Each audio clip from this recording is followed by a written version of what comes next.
Vietnam veteran, and combat veteran, and I work in the Bay 98.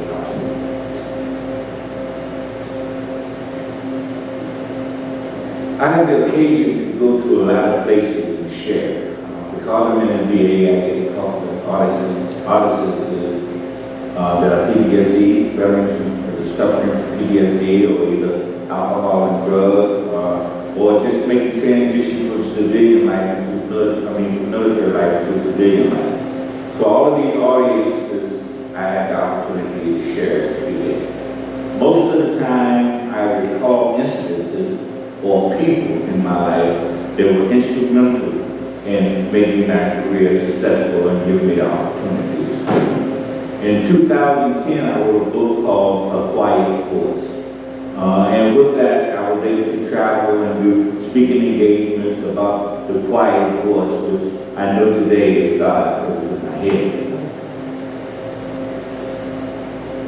I often talk about people that were instrumental in my life, and I forget that in all of those God. You know, my earliest recall of God being first was when I was a little kid. I was in the hospital. Doctors couldn't figure out what was wrong with me. And my aunt had a group of sisters they called the sisters. And they came to pray over me while I was in the hospital. Now, my aunt was about 400 pounds, right? And when she laughed, everything juked, right? And when she laughed, you couldn't help but laugh with her, you know? And so they came and they prayed all night. And the next day the doctors came in and said, whatever it was, it's gone. Whatever it was, it's gone. And I thought it was gone. God was first. And I grew up in a neighborhood called Little Vietnam by the newspapers. And in that place, there was nothing but drugs and alcohol. There was, if any of you have seen the movie New Jack City, that's what it was. Every unit, and there was about 300 units, had a hustle, right? At my unit, my home, we were bootleggers. My father was retired Navy, and so at any given time, at all the time, my house was filled with drunken sailors and women what we call ill recruits. Now, during that time, it was the blue law. Some of you may be familiar with the blue law. I'm a child of the early 50s and the early 60s. On Sundays, you couldn't buy liquor, the beer. So you would come to my house. You know, not only did we have liquor and beer, but we had fish sandwiches and chicken sandwiches. So you would come in and just stay all day, and that's what a lot of us did on Sundays. You know. By the age of 10, I knew how to pour drinks. We did 50-cent shots, dollar shots, half pint. And I knew that this was not right. But I couldn't get out. And the only reason, the only way I knew how to get out was to join the service. So I volunteered to join the Army. I was gun-ho, you know. During my early childhood days, I was sickle cell anemia, that's what they classified me.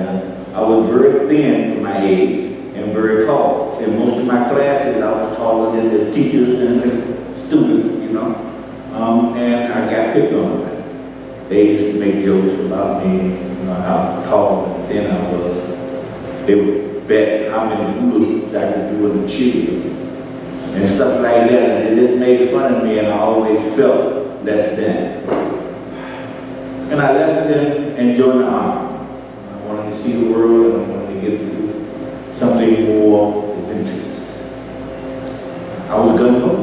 I was military inclined. I liked the calisthenics. I liked the morning drills and the saluting and stuff like that. Oftentimes, the people in the unit were very, I liked to have the camaraderie that we had and we focused on. But my military life was ended when I went to Vietnam. So after my AIT, I was stationed at a place called Fort California.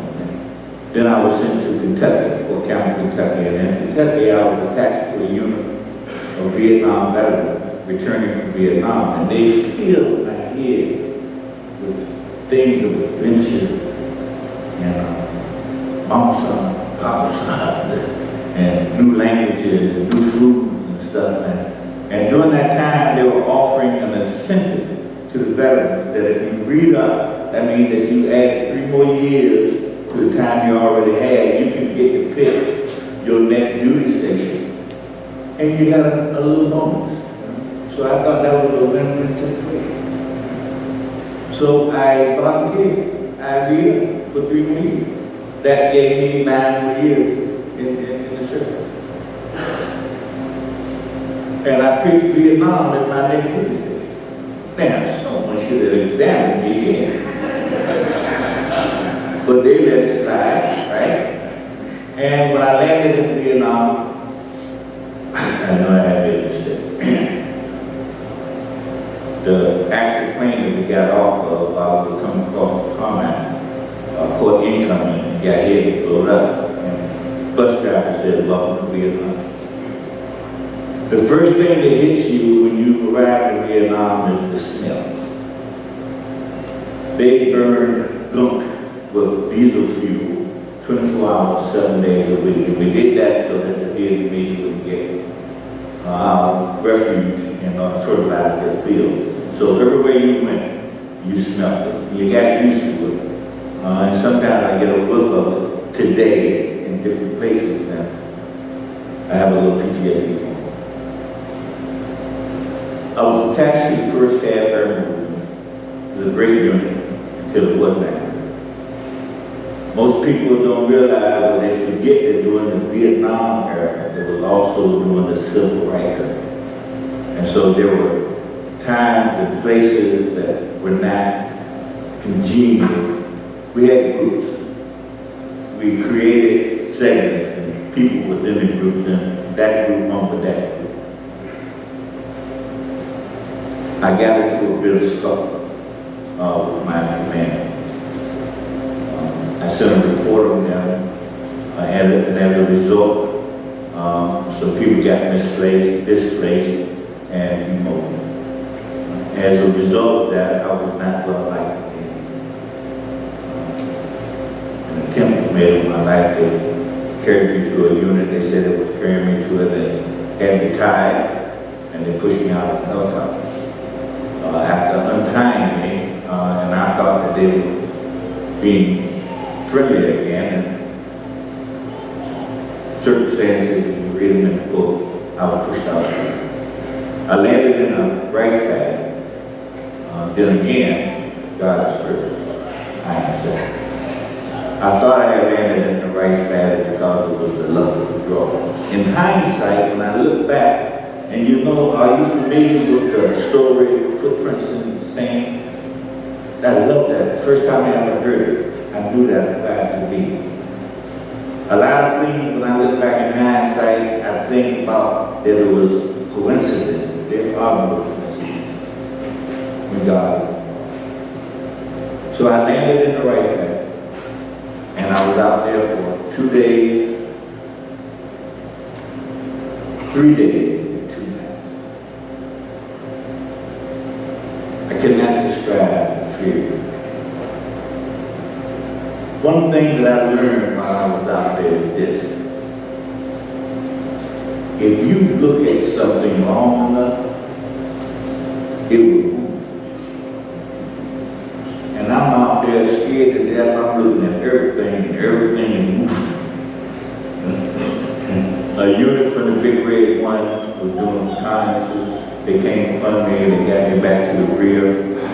I got to see the JAG officer, and they offered me 2 options. One, to stay in Vietnam and prosecute those who had attempted, or I could leave Vietnam, get an armed discharge, and get home the 3rd day.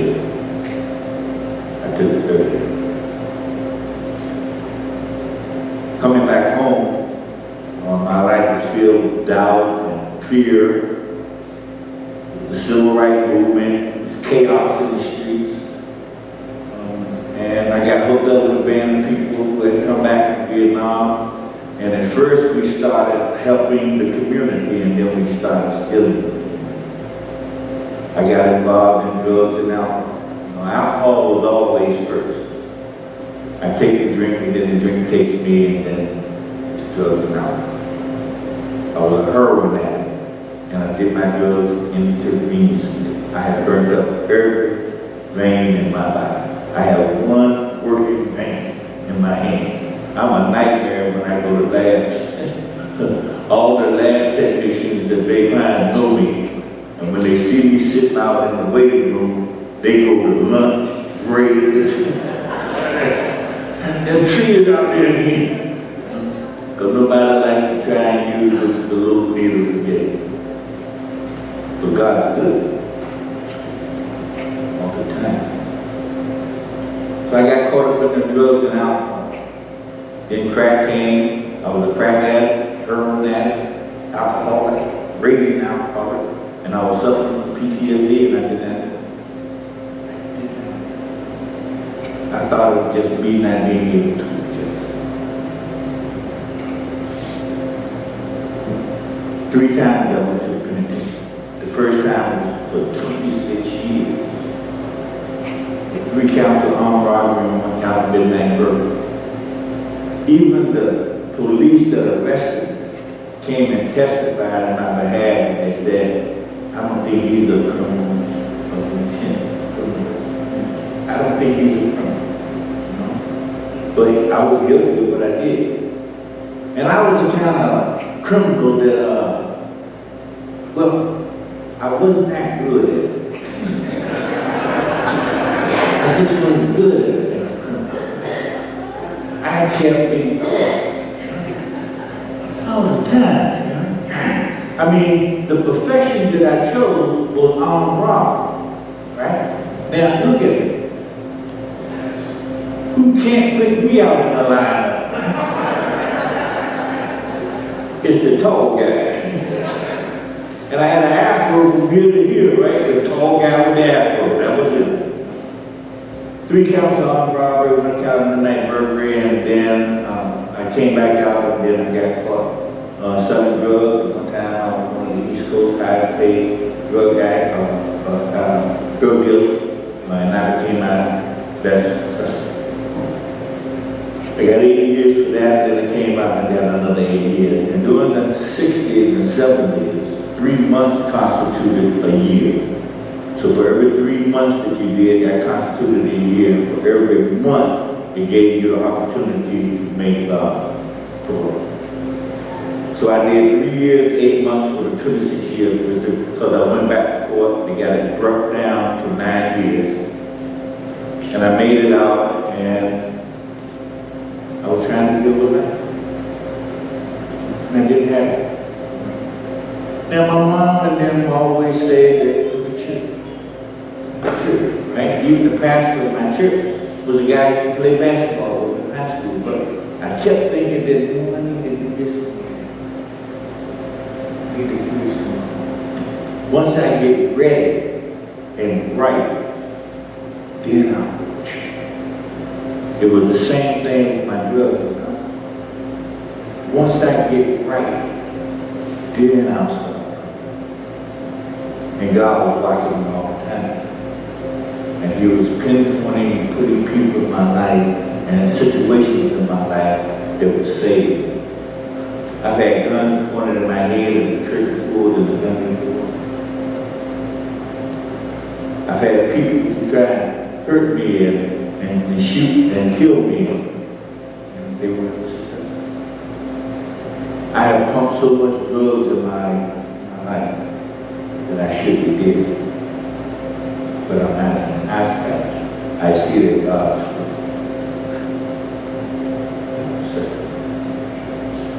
For 8 years, coming home after my last penitentiary bit, I was homeless, and I lived in cardboard boxes downtown, a warehouse, abandoned warehouse in downtown Tampa.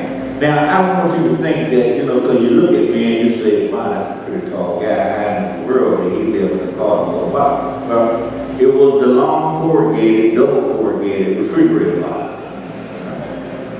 And I found an old carpet and I put that in there. I cut me a little window because I smoked in that time, right? And that was home for 8 years. And I thought I was doing good because I had the best box among the homes. It was so good that when I went to day labor, I would have to hide my box. And I thought that was all right. On August the 12th, 1998, God awakened me with the thought that had never happened before. Usually I think about where I'm going to get some money that day, where I'm going to get some drugs, or how I'm going to get my alcohol. These are the things that I think about. But on this particular day, I had the thought that I needed to change my life. My second thought was that I didn't have enough power. And God was working. I went to call my VA rep, who I have called on many occasions, and broken promises. I was not looking forward to having that conversation.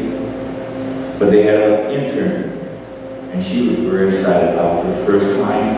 She said, we're going to take care of you, right? In hindsight, God put that person in. But they made all of the arrangements for me to find recovery and find a safe place to live. So they put me in a place called Turning Point, and on Thursday, the VA rep comes, and if you're a veteran, they make opportunities for you to have an interview at Bay Pine or St. Hill. And I was interviewed at Bay Pine. Now, when I got to Bay Pine, I had been living in households, broken, abandoned homes.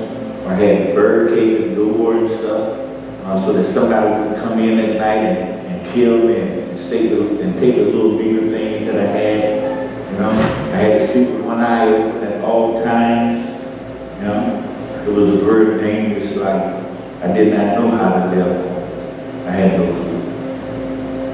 For 8 years.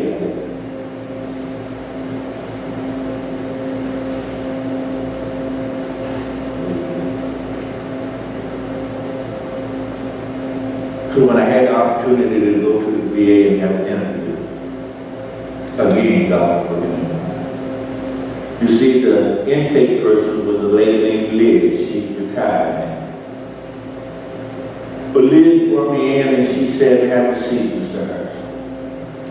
And the first thing she did was she came around and sat beside me. Now, that scared the bejesus out of me. Because I was not used to people being in my circle. I was the type of person at that time that when I walked down the street, people on the same side of the street would see me and cross the street, whether they had kids or not. When I stood at the corner to cross the street, you could hear the door latches on the cars. I was about 120 pounds, 6'6", with hair like crazy. I was not a pleasant sight. I was a scary sight, so much scary that I avoided her for a long time. And there this lady came around her desk and sat beside me, scared. And she said, Eugene, why don't you tell me about how it's been since you've been back from Vietnam? And I was like, wow. Nobody never asked me that.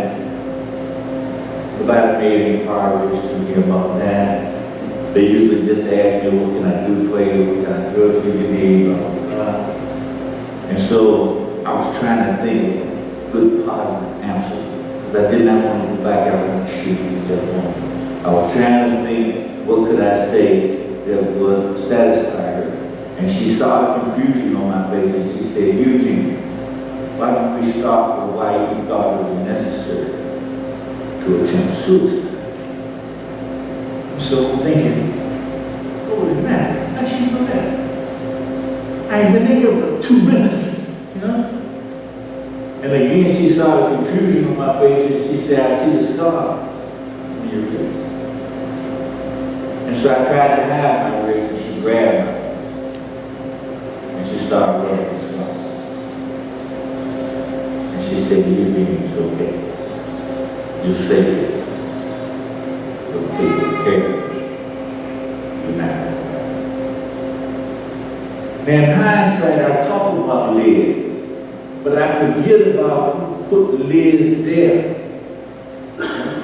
It's like the story, you know, when Christ was born, right? We focus on the event, the God in the manger and 3 wise men and stuff, and we forget about all of the people that God sent to that end so that the end was full.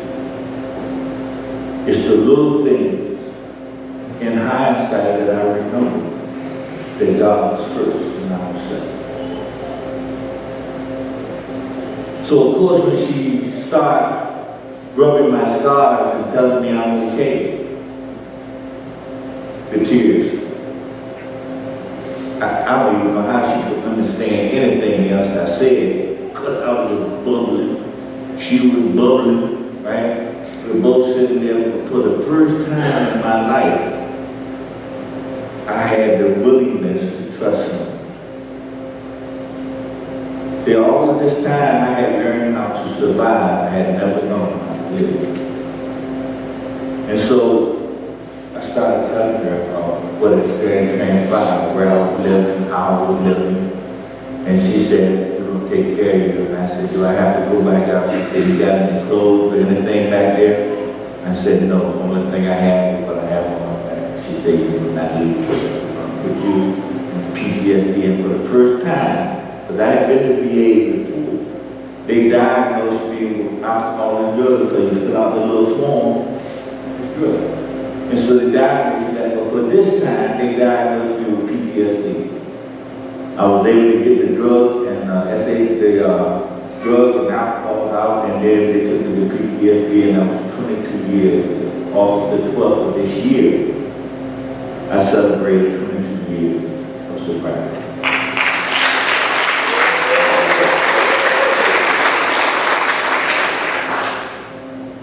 That was not enough to me. When I look back, I see the hand of God in all of those situations. I see the hand of God protecting me while I was in Vietnam. I see the hand of God protecting me when I fell asleep. I see the hand of God jamming that gun that would go off in the back of my head. And I see the hand of God making sure that I didn't OD. And then I started a career. Man, I was never going to start a career. I didn't have computer skills or nothing, you know. I dropped out of school in high school and joined the Army. I joined the Army and graduated with a GED a year before my graduating class. So here I was down in Bay Pines.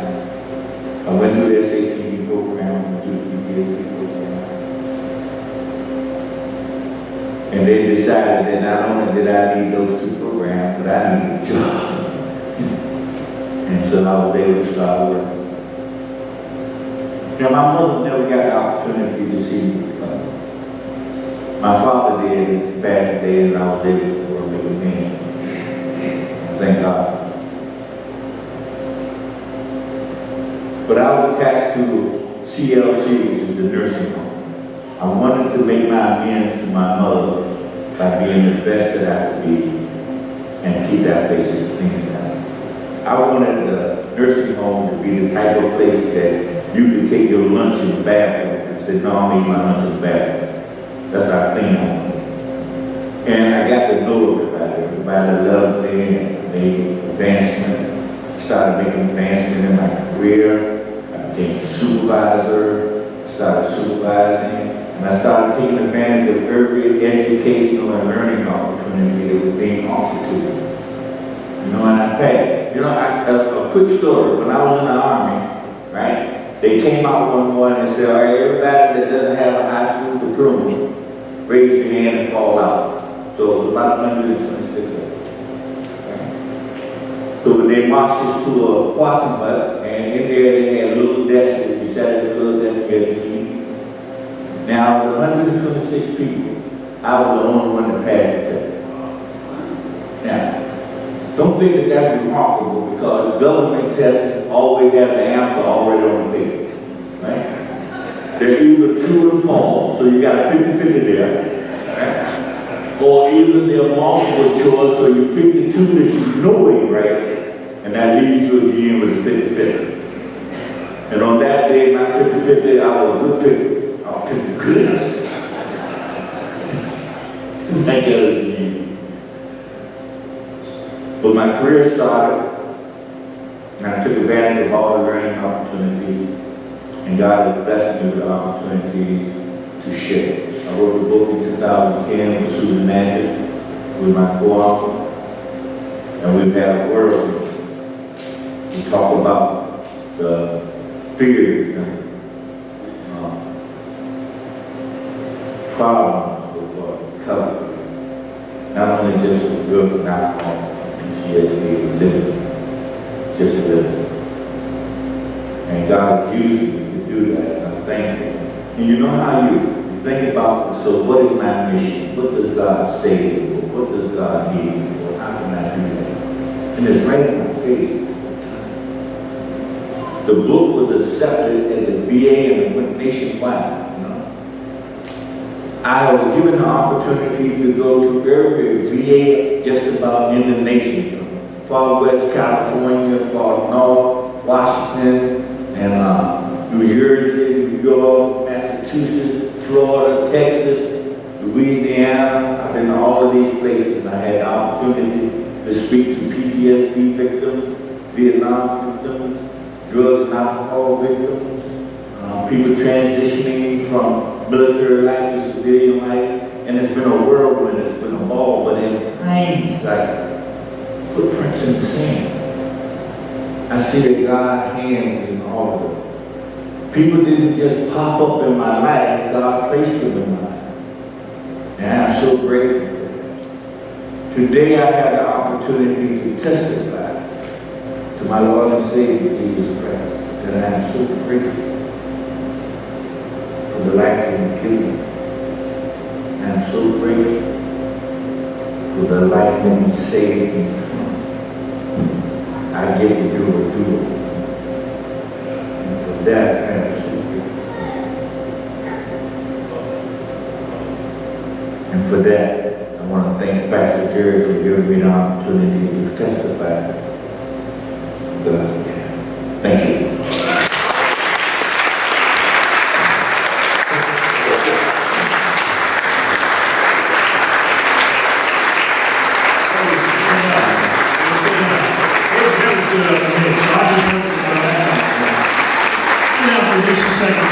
Thank you so much, Eugene. You are a friend of mine forever because we have something in common. I didn't realize it. I took the tests the same way you took the tests, so it was all just guessing, you know, a lot of the time you could figure it out. Isaiah 45:15, let's put it up one more time here. Isaiah 45:15, clearly. You want to read together? Let's read together. Clearly, you are a God who works behind the scenes, God of Israel, Savior God.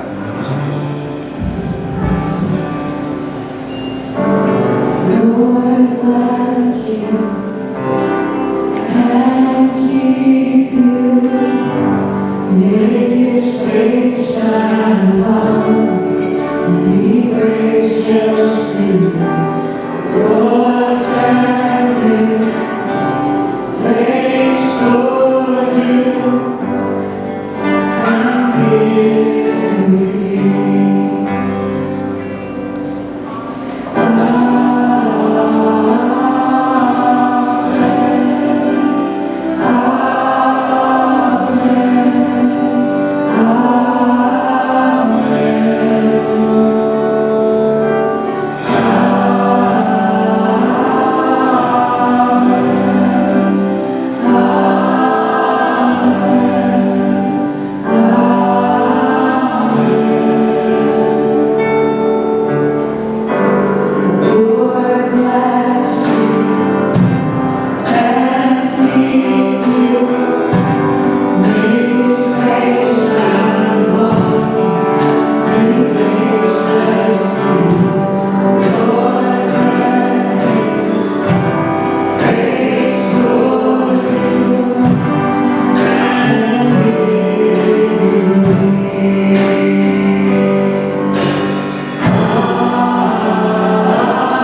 give him a good audience.